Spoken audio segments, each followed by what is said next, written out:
The room fell silent as Angela finished speaking. Executives exchanged stunned glances, shock replacing the smirks they'd worn earlier. One whispered, "How does she know this?" Angela stood steady, dignity shining through every word. "Your expansion proposal overlooks rising labor costs in Asia and new environmental regulations next quarter. And your supply chain model is outdated. If you reroute through regional hubs, transportation costs drop by 18%.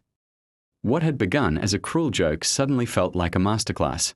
The board leaned forward, hungry for more, while Richard, the CEO who summoned her as entertainment, sank lower in his chair.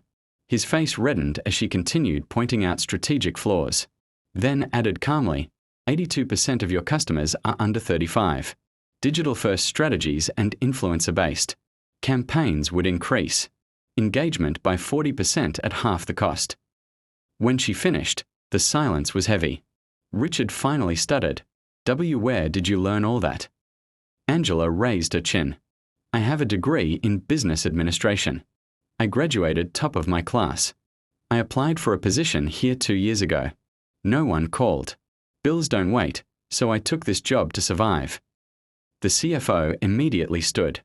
"We need her in strategy, effective today." Applause exploded from the table.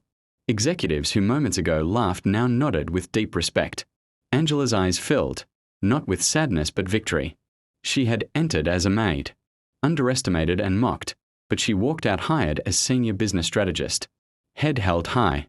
Richard remained frozen, realizing the humiliation he authored for her had become his own. Angela didn't smirk or gloat. She simply picked up her cleaning cart and whispered, "Thank you," before stepping out with quiet grace.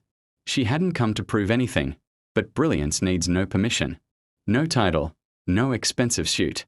That day, she showed everyone that true power lies not in wealth or status but in resilience, intelligence, and the refusal to let anyone define your worth.